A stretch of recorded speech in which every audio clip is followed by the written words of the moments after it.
नमस्कार, आप देख रहे हैं राजधानी एक्सप्रेस। मैं हूं आपके साथ पूजा मोहन पांडे। बुलेटिन की शुरुआत करते हुए सबसे पहले आपको बता दें, देवभूमि में लोक पर्व मनाया जा रहा है और इस लोक पर्व का नाम है हरेला। हरेला के साथ सावन की शुरुआत मानी जाती है। लोक पर्व हरेला के मौके पर सीएम धामी ने पौधे भी लगाए हैं। बहुत ही खूबसूरत त्योहार है ये हरेला। वृक्षारोपण किया जाता है सैनिकों की याद में। इस दौरान 5 पौधे लगाए गए हैं। इस बीच 1 करोड़ पौधे लगाने का लक्ष्य भी रखा गया है। उत्तराखंड में आज बड़े ही धूमधाम के साथ हरेला पर्व मनाया जा रहा है। इसी कड़ी में मुख्यमंत्री अल्मोड़ा पहुंचे हैं, जहां उन्होंने लोक पर्व हरेला के मौके पर वृक्षारोपण अभियान में हिस्सा लिया है। इस मौके पर मुख्यमंत्री धामी ने कहा, हरेला पर्व हमारा प्राकृतिक संरक्षण और पूजन का एक महापर्व है और इस पर्व को हमने तय किया है कि 1 करोड़ से ज्यादा सभी विभाग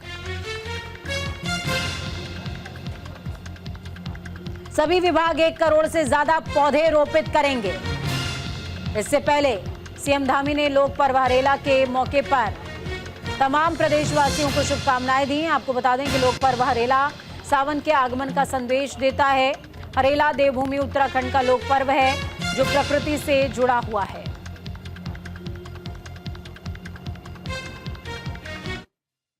पर्व हमारा प्रकृति के संवर्धन का, प्रकृति के संरक्षण का और प्रकृति के पूजन का एक महापर्व है और इस पर्व पर हमने तय किया है 1 करोड़ से अधिक सभी विभाग हमारे पेड़ और वृक्षों को रोपित करेंगे, पौधों को रोपित करेंगे। और आज के दिन, आज पर्व के दिन 50 लाख पौधे पूरे प्रदेश के अंदर आज रोपित किए जाएंगे। और साथ ही आज हमने इस हरेला पर्व की शुरुआत हमारे देवभूमि उत्तराखंड के 5 वीर जो वीर गति को प्राप्त हुए भारत माता की रक्षा के लिए, उनके स्मरण में आज 5 पौधों को रोपित किया गया। और मैं सभी से अपील करता हूं पूरे राज्य के अंदर कि अपने आसपास 5 पौधे जरूर उन 5 हमारे वीर शहीदों के नाम रोपित करें। अल्मोड़ा दौरे पर मुख्यमंत्री पुष्कर सिंह धामी। जागेश्वर मंदिर में श्रावणी मेले का शुभारंभ हुआ है। बड़ी अपडेट आपको बता रहे हैं, सीएम धामी ने श्रावणी मेले का शुभारंभ किया है। कार्यक्रम में उनके साथ अजय टमटा भी मौजूद रहे हैं। जागेश्वर मंदिर में सीएम धामी ने पूजा अर्चना भी की है।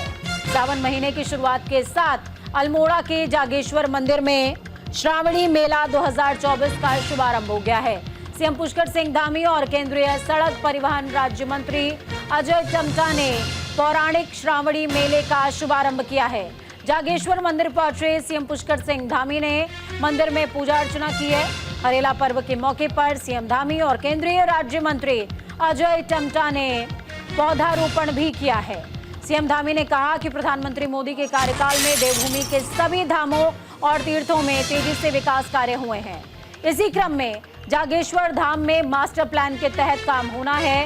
इससे यहां पर्यटन और भक्त ज्यादा से ज्यादा पहुंच सकेंगे।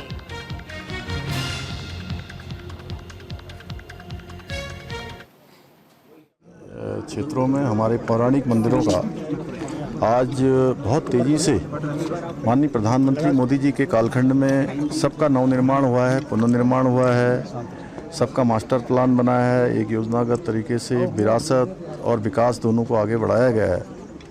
जहां महाकाल लोक उज्जैन में आज एक नए स्वरूप में आ चुका है। काशी विश्वनाथ कॉरिडोर हो, भगवान राम का अयोध्या में मंदिर हो, भगवान बाबा केदारनाथ जी का नवनिर्माण पुनर्निर्माण हो, बद्रीनाथ जी का मास्टर प्लान हो, उसी तर्ज पर हमारे जागेश्वर धाम का भी आज ये मास्टर प्लान आगे बढ़ाया जा रहा है।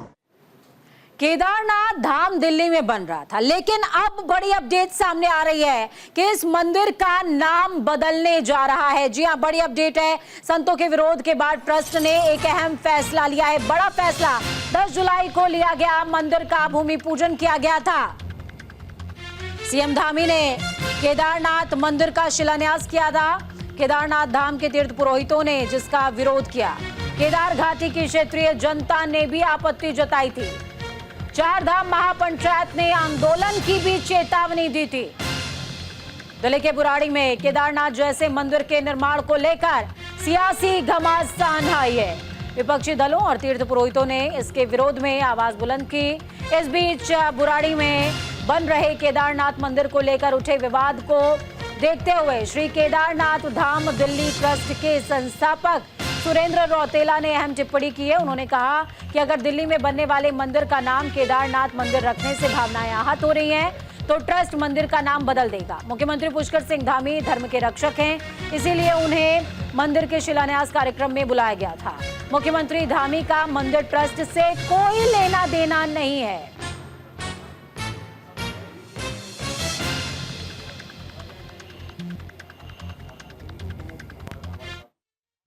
हमारा जो ज्योतिर्लिंग है उसका स्थान एक ही है, दूसरे स्थान पर धाम नहीं हो सकता है। प्रतीकात्मक रूप से मंदिर क्योंकि अनेक स्थानों पर बने हैं, ऐसे स्थानों पर मंदिर बनते रहे, लेकिन मूल स्थान जो है ज्योतिर्लिंग हमारा उत्तराखंड के अंदर ही है, दूसरे स्थान पर धाम नहीं हो सकता है।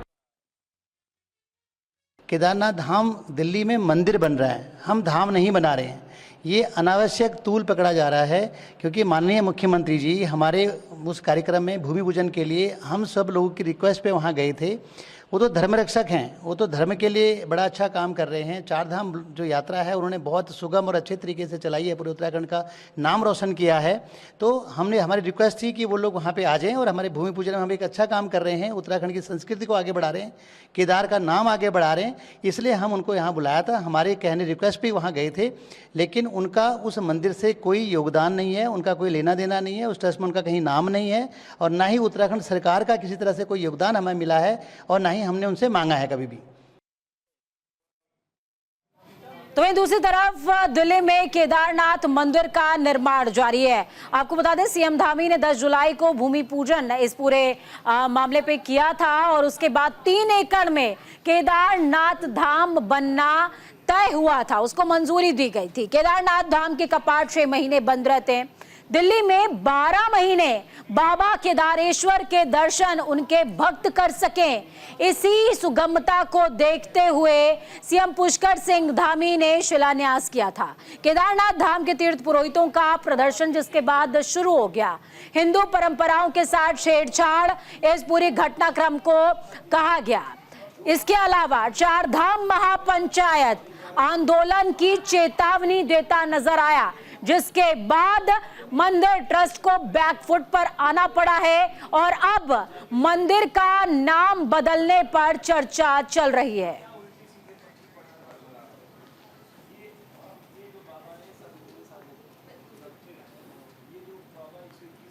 चलिए ग्राउंड जीरो का रुख करते हैं। इस खबर पर ज्यादा जानकारी के लिए अनुज अवस्थी जुड़ गए हमारे साथ में। अनुज, जब कल मैं आपसे बातचीत कर रही थी उसी दौरान मैंने जिक्र किया था देवस्थानम बोर्ड में यू टर्न देखने को मिला था, और वैसा ही यू टर्न अब इस पूरे मामले ने लिया है। मंदिर का नाम बदल दिया जाएगा, और एक बार फिर से साबित हो गया चारधाम महापंचायत के सामने कोई प्रशासन, कोई ट्रस्ट, कोई सरकार टिक नहीं पाती है। पूजा जिस तरीके से एक अफवाह जो है कई तरीके की चीजें अपना रूप अख्तियार कर लेती है, उसी तरीके से ये अफवाह भी कई रूप अख्तियार कर ली है। विरोध के सुर लगातार तेज हो गए, केदारनाथ से लगा करके और हरिद्वार तक विरोध के सुर तेज हो गए। आज जो दिल्ली स्थित बुराड़ी में जो केदारनाथ मंदिर बनाया जा रहा था, उसके संस्थापक आज राजधानी देहरादून आते हैं और एक प्रेस कॉन्फ्रेंस करते हैं। प्रेस कॉन्फ्रेंस में उन्होंने साफ तौर पे बोला कि मुख्यमंत्री पुष्कर सिंह धामी ने सिर्फ अध्यक्षता करी थी, उनका ट्रस्ट से कोई लेना देना नहीं है। साथ ही साथ अगर किसी को केदारनाथ मंदिर धाम से किसी को दिक्कत है, किसी के आस्था को प्रॉब्लम हो रही है, तो हम उसका नाम जो है बदल करके रख देते हैं। कई तरीके के, चाहे अभी मुक्तेश्वरानंद की अगर बात करें तो उनके विरोध के सुर हो गए, केदारनाथ में शिव शंकर लिंगम की अगर बात करें तो उनके विरोध के सुर तेज हो गए। साथ ही साथ केदारनाथ के जो पंजाब पुरोहित है उनके भी सुर तेज हो गए। लेकिन पूजा इस अगर पूरे मामले को अगर समझे तो उसका साफ तौर पे ये सार निकलता है, जो कि मुख्यमंत्री भी इस बात को बोल रहे थे कि मंदिर आप कहीं भी बना सकते हैं, धाम केवल एक ही है। जिस तरीके से मुख्यमंत्री ने बात करी मीडिया से, उनका साफ तौर पे यह कहना था कि जैसे माता वैष्णो का मंदिर है, आप केवल कटरा अगर जाते हैं तो वहां पे धाम है और मंदिर कहीं भी बना सकते हैं। इसी प्रकार से जो केदारनाथ धाम है, जो ज्योतिर्लिंग है, वो उत्तराखंड में केवल एक ही है। लेकिन उसकी तर्ज पे अगर किसी की आस्था है, अगर किसी का विश्वास है, कोई दर्शन करना चाहता है, तो वो कहीं पर भी मंदिर का निर्माण कर सकता है। अगर बात करें, चूंकि जब मुख्यमंत्री इस चीज की अध्यक्षता कर रहे थे, शुभारंभ कर रहे थे, उस समय जो जूना अखाड़ा के पीठाधीश्वर है कैलाशानंद, वो भी वहां पे मौजूद थे। साथ ही साथ केंद्रीय राज्य मंत्री की अगर बात करें, जो उत्तराखंड के राज्य मंत्री बनाए गए हैं, अजय टम्टा, वो भी वहां पे मौजूद थे। अगर आप उनका भाषण वक्तव्य देखते हैं तो उसमें साफ तौर पे मुख्यमंत्री ने भी इस बात को बोला है कि जो मंदिर है उसका निर्माण कहीं भी हो सकता है, चाहे आप कहीं भी कर ले उस चीज का निर्माण।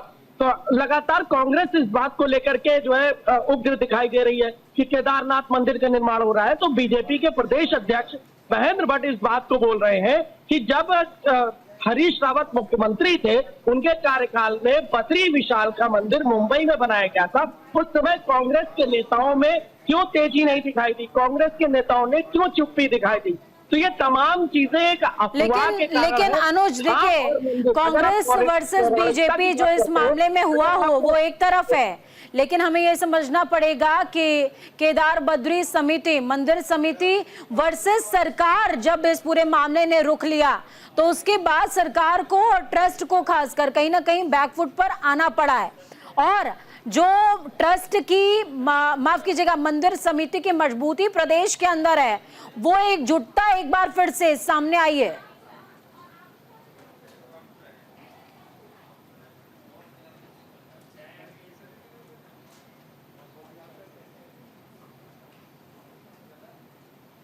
चलिए, अनुज को शायद हमारी आवाज नहीं पहुंच पाई है।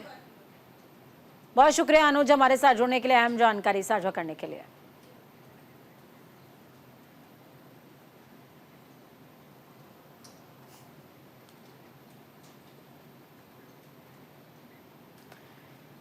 जम्मू कश्मीर के डोडा में सेना के आतंकियों से मुठभेड़ जारी है। गोलीबारी में कैप्टन समेत 4 जवान शहीद हो गए। जवानों की शहादत पर सीएम पुष्कर सिंह धामी ने गहरी संवेदनाएं व्यक्त की। उन्होंने कहा, मेरी संवेदनाएं शोक संतप्त परिजनों के साथ है। जम्मू कश्मीर के डोडा में सुरक्षा बलों और आतंकियों के बीच हुई मुठभेड़ में भारतीय सेना के वीर जवानों की शहादत पर उत्तराखंड के मुख्यमंत्री पुष्कर सिंह धामी ने दुख जाहिर किया है। सीएम धामी ने सोशल मीडिया प्लेटफॉर्म पर पोस्ट करते हुए लिखा, डोडा जम्मू कश्मीर में सुरक्षा बलों और आतंकियों के बीच हुई मुठभेड़ में भारतीय सेना के वीर जवानों की शहादत का समाचार अत्यंत दुखद है। मेरी संवेदनाएं शोक संतप्त परिजनों के साथ हैं। ईश्वर दिवंगतों की आत्मा को श्री चरणों में स्थान और शोकाकुल परिजनों को ये असीम वेदना सहन करने की शक्ति दे।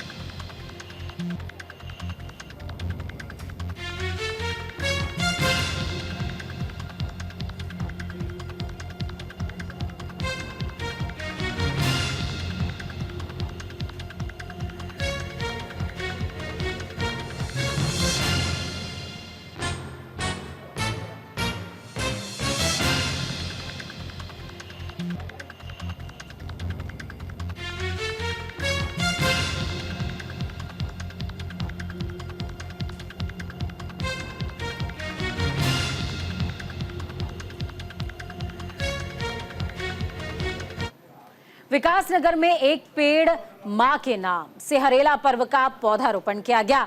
इस मौके पर अलग अलग प्रजातियों के पौधों का पौधारोपण किया गया है। इस मौके पर सभी को अपने घरों के आसपास पौधे लगाने के साथ उसके संरक्षण के लिए काम करने का आह्वान किया गया। जिला उद्यान अधिकारी ने कहा, पर्यावरण है तो जीवन है। इस बार गर्मियों में तापमान 40 डिग्री तक पहुंच गया था। प्रकृति को हरा भरा करने के लिए कई संस्थाएं काम कर रही हैं। पौधे भी लगाए जा रहे हैं, लेकिन लगाए गए पौधों की देखभाल करना भी हम सब की जिम्मेदारी है। उन्होंने कहा, हरेला प्रकृति से जुड़ा महापर्व है। हमारे द्वारा हरेला पर्व के अवसर पर विभिन्न साइट सिलेक्शन किया गया है, जहां पर कि आज हमारे द्वारा स्थानीय ग्रामीण जनप्रतिनिधियों के माध्यम से वृक्षारोपण कार्य किया जा रहा है। स्कूल के बच्चे आपने शामिल किए, तो क्या क्या इसका मोटिव क्या है? स्कूल के बच्चों को वृक्षारोपण के जो पर्यावरण संरक्षण के फ़ायदे हैं उनसे रूबरू कराने के लिए और उन्हें इस तरीके से अवेयर करने के लिए कि पर्यावरण को हम किस प्रकार से सुरक्षित कर सकते हैं और किस प्रकार से हम हरियाली को बचाए रखना हमारा कर्तव्य है, ये सभी जानकारी देते हुए बच्चों के माध्यम से भी वृक्षारोपण कार्य किया गया है। देखिए, हरेला के पर्व पर हम लोग 1,35,000 पौध उद्यान विभाग लगाने का लक्ष्य रखा गया है।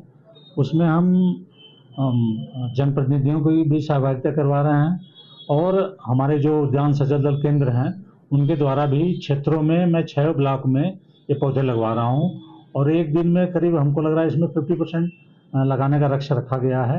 उसमें हमारी माननीय डीएम मैडम और हमारी सीडीओ मैडम का विशेष रुचि है और इस जिले में एक अभियान के रूप में हरेला पर्व मनाया जा रहा है। उसमें तो चलिए सीधे डोडा का रुख करेंगे, जहां पर शहीद जवानों को श्रद्धा सुमन अर्पित किए जा रहे हैं।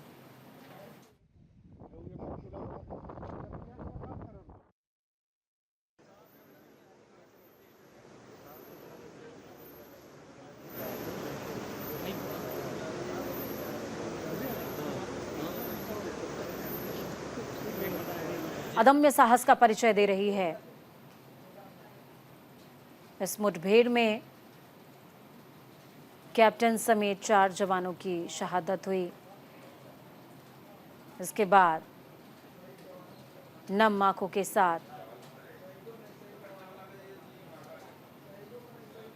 उन्हें अंतिम विदाई दी जा रही है।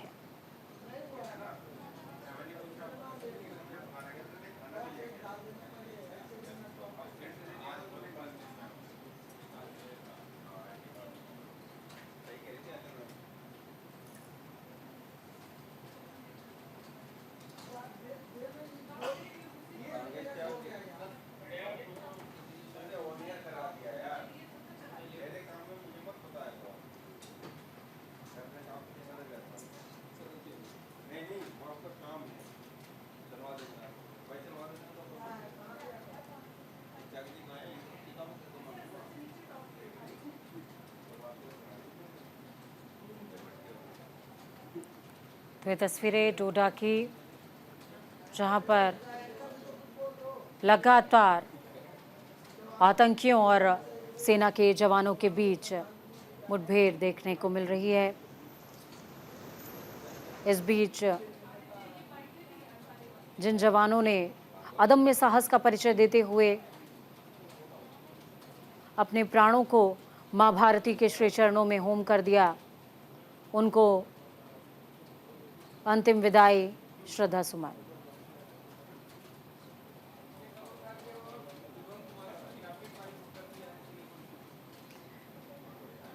आपको ये पता होना चाहिए कि जम्मू कश्मीर के अंदर ये घटना कोई पहली नहीं है। इसके पहले भी उत्तराखंड के 4 जवान शहीद हुए थे और लगातार बीते 1.5 महीने से जम्मू और कश्मीर दोनों ही बेहद संवेदनशील बने हुए हैं और इस तरीके की आतंकी घटनाएं पुरजोर तरीके से देखने को मिल रही हैं। कुपवाड़ा हो, डोडा हो, राजौरी या फिर कई अन्य क्षेत्र।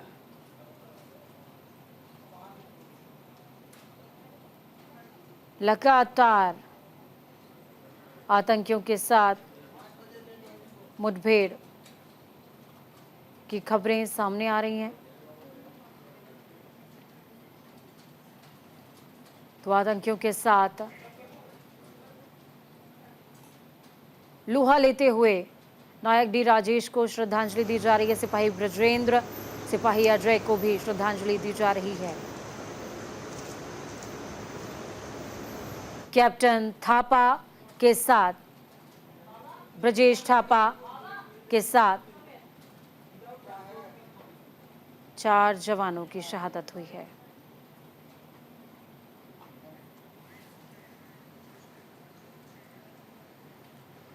राजधानी एक्सप्रेस में फिलहाल खबरों का सफर यहीं तक। बुलेटिन के उस पार ताज़ा अपडेट्स के लिए देखते रहिए न्यूज़ इंडिया, क्योंकि हम हैं राष्ट्र की आवाज़। नमस्कार।